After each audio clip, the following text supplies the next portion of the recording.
Hey there, YouTube, and welcome back to another episode of Pete Plays. My name, of course, is Pete. I'm glad you guys could join me today. It is spring training, thank goodness. With all the snow that we've had here in New England, I am done with winter, so I'm ready to move on to spring. Of course, being up here in New England, that means a bunch of us are either Red Sox or Yankee fans, so what better time to take a look at a baseball game? This one is Bases Loaded 96, doubleheader for the PlayStation, released in 1995 by Jellico. This was one of the last of the Bases Loaded games to see release. Bases Loaded 96 is basically a bit more feature-filled than the Super Nintendo Bases Loaded games were, and as you'll see, the graphics really aren't that much better. As you see behind me, the picture still looks pretty blocky and almost polygonal.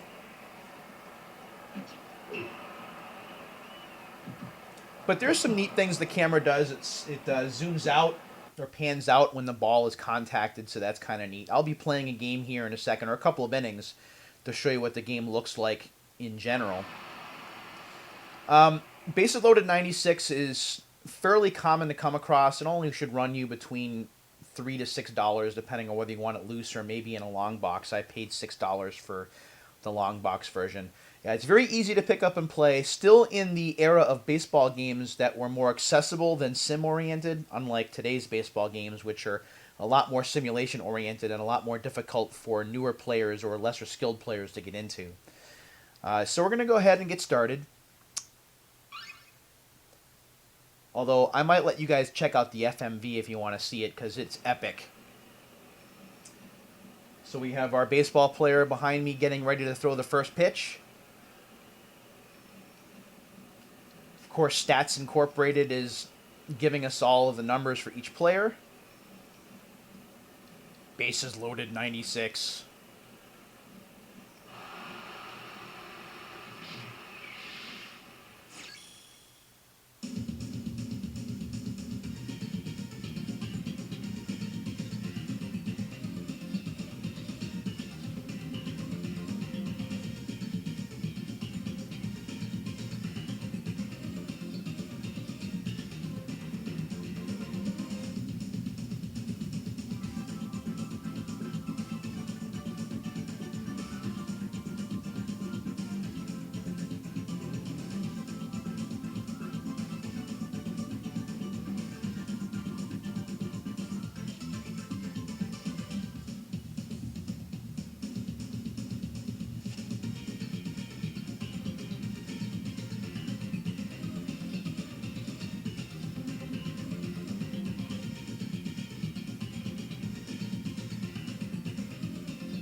There you go. There's your FMV right there for Bases Loaded 96. Again, the big change, of course, for the PlayStation versus the Super Nintendo titles was the fact that you had polygon-based players rather than sprites. So even if they were big and blocky looking, it was still fairly unique for the time.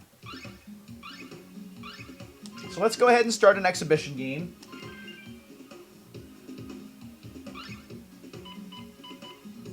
Of course, being in New England, you got to have a Red Sox-Yankees matchup.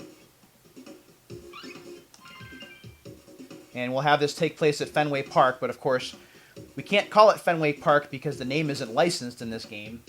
So it's just Boston, Massachusetts. That's what we'll pick. Could pick the Jellico Park if we wanted, but I think I'll let that go. Actually, there are only 7 stadiums that are in the game. So you're kind of limited by where you want to play the games. Interestingly enough, this game defaults to having the designated hitter off. I turn it on because it's an American League ballpark, but if you don't like playing with DHs, this game is for you. Alright, so let's go ahead and play some ball. I am going to pick Roger Clemens. Now, those of you who are Red Sox fans and don't remember 1995, listen to this starting pitching lineup. You had Tim Wakefield, who pitched forever, Aaron Seeley, Zane Smith, Roger Clemens, who I'm picking, and Von Eshelman. Those are the 5 pitchers that you get to pick from if you're picking the Red Sox here. So, of course, I'm going to pick the Rocket. And the Yankees lineup is actually not bad. David Cohn, Jack McDowell, Andy Pettitte, Sterling Hitchcock, and Jimmy Key. So we'll go ahead and pick Andy here, who just retired last season. And let's get to work. Of course, the game has to load first. Sorry about that. I hit the microphone by accident. Okay. So let the game load, and then off we go. Now, in an earlier take of this video, I swung the bat horribly, so we'll see if I do any better this time. Of course, I'm at home, so I'll be pitching first. Now, this right here, that's Roger Clemens. I know it doesn't look like it, but that's Rocket, and you can tell because of the number 21.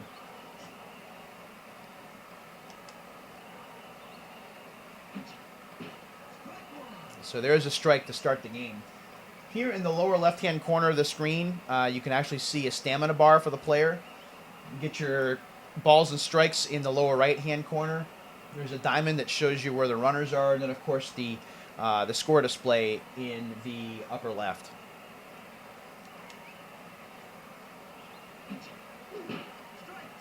Nice little change up there for strike 2. And strike 3. Go me. All right, it's time to take down Wade Boggs here.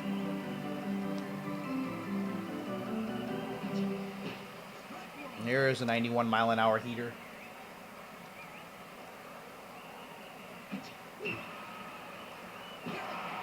And Boggs flies out, so 2 up, 2 down. I'll take that. Here's Paul O'Neill.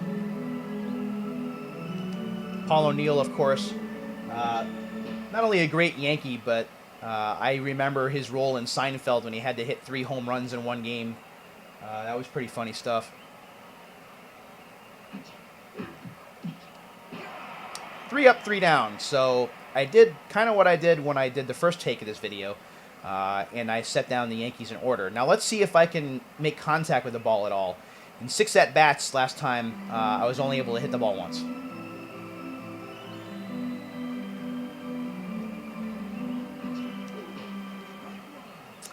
And I'm not doing much better.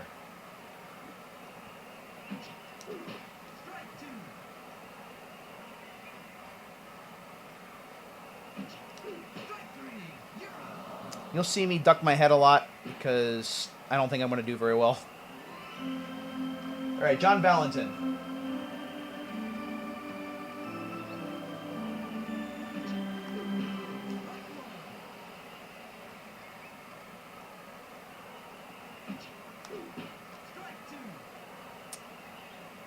Take your bets. Can he actually make contact? All right, I made contact, but I fly it out, so I guess that's not really a win.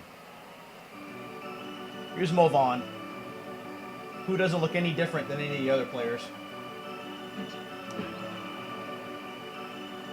And he pops to the pitcher. Oh, boy. You'll notice a couple of common themes in this game. First of all the players look exactly alike. There really aren't a lot of noticeable differences other than the jerseys. The other thing that you notice is that the organ music gets annoying really quickly.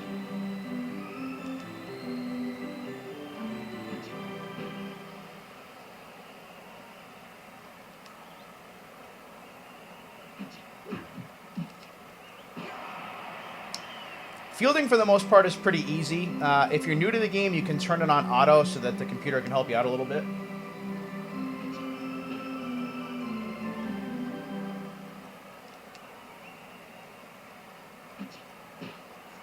There is a nice heater, 92 miles an hour.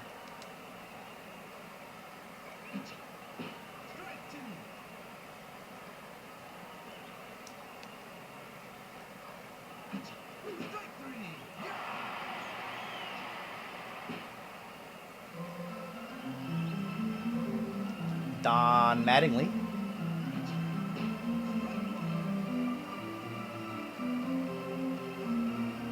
Did they really go did they really play when the Saints go marching in at baseball games? It's been a while since I've been, so I don't really recall. Doesn't seem to make a lot of sense to me, but whatever. All right, so I retired 6 in a row, which is a good start. But I also can't hit the ball out of the infield. Hey, look, it's Jose Canseco. Oh, man.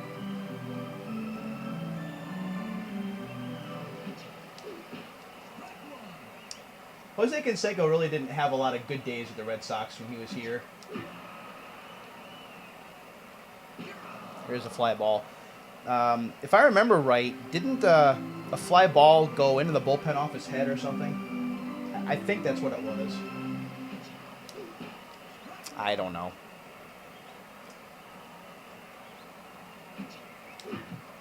There's a base hit. All right, I am 1 for 5, so I'm batting a fat 200. It is nice seeing the pitcher go from a full windup to the slide step, but of course there's the double play, and that pretty much ends that. One other thing you notice is that the top or bottom of every inning, the first batter that's up, you're going to get his mug shot. There's Bernie Williams right there. Do one more inning since this is running pretty quickly.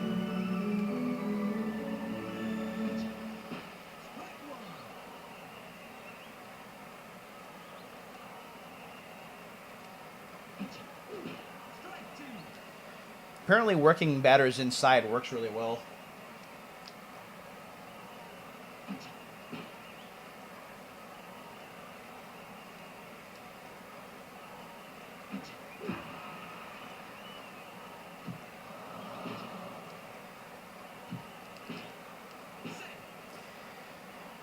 All right.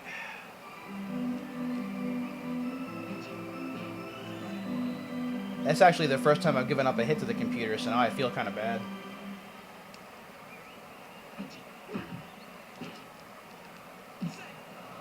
And of course I threw to the wrong base.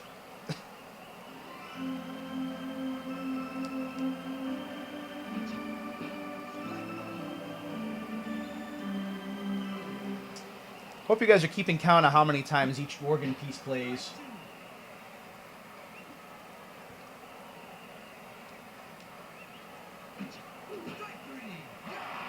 Didn't even look at the screen that time. Pretty good. Maybe I should do that more.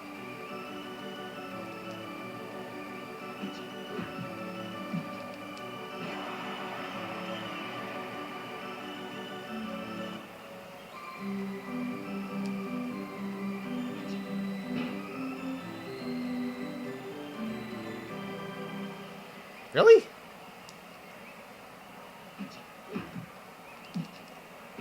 There we go. Change sides. Alright, so I gave up a couple of hits, but not any runs. So this is my chance to win the game here, because we're only going 3 innings.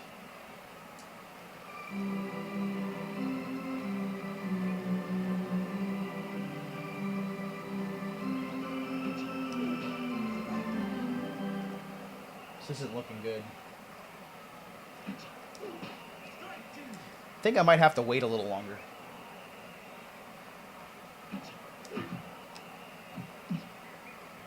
Hey, alright, I figured it out.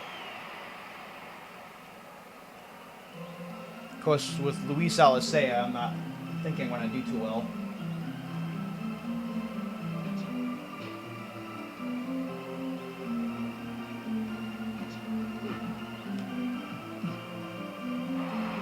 Alright. This is what's called mounting a rally. 2 on, nobody out. Here's Troy O'Leary.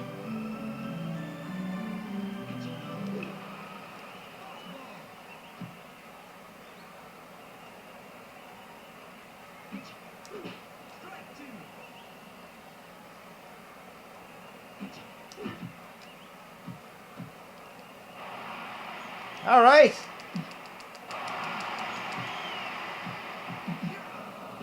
Oh, well, I got 1 run across, though.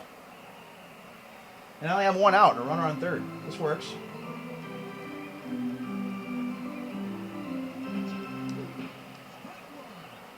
All right.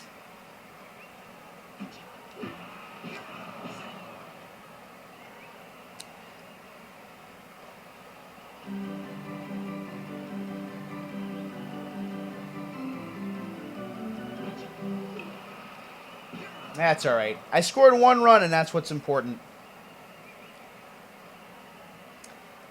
So that's bases loaded 96. It's a fun game to play. There is a little bit of a learning curve as far as learning when to swing the bat. Obviously, I just figured out that you have to swing a bit later than you think you do.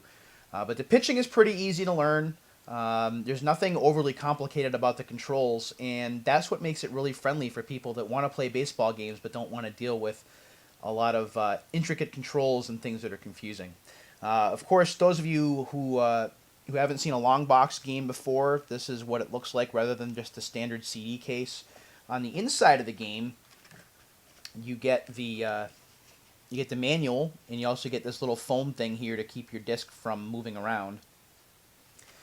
The manual itself, this is actually a black and white manual, so there really isn't a lot to show you in here. But it gets the job done, shows you things that you want to see or things that you might be interested in seeing, breaks down statistics for you. Also promises a game that I don't think we ever saw, which is called Shokendo, which is this guy right here. Maybe we saw it, but it doesn't really ring a bell to me. Take a look at some of those visuals there. Pretty interesting stuff. That was supposed to come from Jellico USA, but I don't think that we saw it. So that's bases loaded 96 for the PlayStation. Again, coming at a time when games were still fairly accessible, not difficult to learn, but still, at the same time, you're able to manage statistics and track seasons, which is something that you really couldn't do all that often on Super Nintendo or Genesis games without battery backup. Now, one thing to note about this game is that if you are buying it and you want to play through a 162-game season, the game does require 6 blocks of memory card space. And because PlayStation memory cards only hold 15 blocks unless you get one of the aftermarket super memory cards, you might want to think about whether you want to go through a full season or not, and if so, make sure you manage your memory card space effectively. The game, as I said, runs about $3 to $6 or so. I got this for $6 complete. There are also some other pretty fun baseball games for the PlayStation as well, including Bottom of the Ninth from Konami, which we'll look at on a future installment of Pete Plays as we work our way up to the start of the baseball season and out of some of this snow. So I hope you guys enjoyed this episode of Pete Plays. I'm glad to be back after being down with a little bit of an illness. If there are any games that you want to see me cover, especially on the PlayStation 2 side, because I have a lot of those, but any games in general, make sure you drop me a line at retrounscripted@gmail.com or leave a message below in the comments, and I'll see what I can do to accommodate you guys. Until then, I hope you guys enjoyed it, and I will see you on the next episode of Retro Unscripted, which will be in just a few days. Until then, take care, everybody.